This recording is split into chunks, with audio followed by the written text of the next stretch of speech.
A multidisciplinary operation consisting of KwaZulu-Natal Departments of Economic Development, Labour and Customs have busted 3 factories in Newcastle for smuggling foreign nationals into the country to work and stay at sweatshops.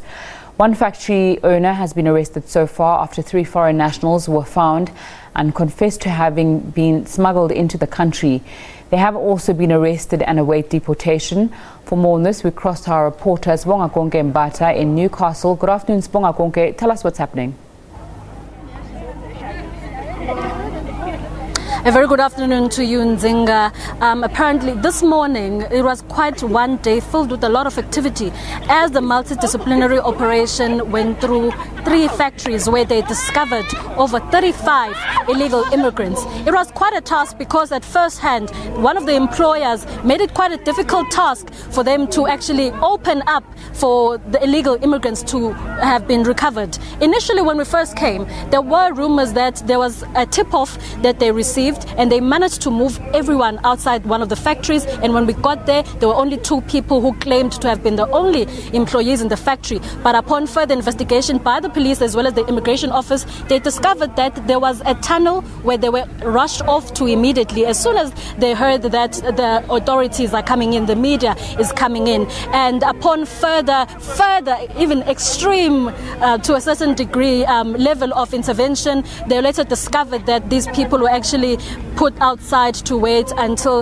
authorities and media left. But unfortunately that did not happen. Inside one of the factories, Nzinga, must I explain to you, there is a lot of there's humidity, there's no ventilation, and these people, some of the workers were actually complaining that they earn 13 cents per stitch and they have to have a 20 bundle. You have to work as fast as you can. Even after that, working as fast as you can doesn't really assist you because they work over 10 hours and more of them have to sleep inside these factories, especially those who are in the country illegally. And once they were discovered, some of them are as young as 22. They came last week, and upon speaking to them, this young girl broke down in tears, saying that she didn't know that when she was being brought here, she was being brought here illegally because she doesn't have papers, but she knew that she was being smuggled in because there was a car that was supposed to take them from Swaziland, bringing them to South Africa. Only upon arrival did she realize that she's not supposed to be here, after realizing that they are not allowed to go outside,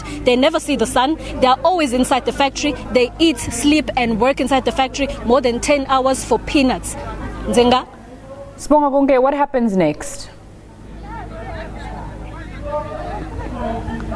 So after speaking to the Department of Economic Development and Environmental Affairs, they promised that the 4 employees, 3 are Chinese and 1 is South African, they are going to be facing criminal charges for keeping people who are in the country illegally. And moreover, the MEC for the department, Sihle Zikalala, did say that this is beyond just people being ill-treated or neglected or being put under adverse conditions for work, but this is actually slavery for proper human beings to be living in such conditions and working in such conditions, because in the very same factory, on one side there's production and on the other side that's where the clothes are being sold, and they don't even get to have half the money that is being sold there. And right now as we're speaking, we're coming to you from a soccer field where they are hosting the community as well as local business owners to give them a brief of what just happened this morning, and also create awareness for future purposes, that they must also be aware of what's happening and be able to tell authorities in time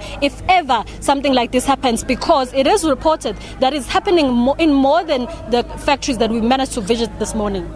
Sbongakonke Mbatha giving us an update of what took place in KZN a little bit earlier on. Let's go a little bit further.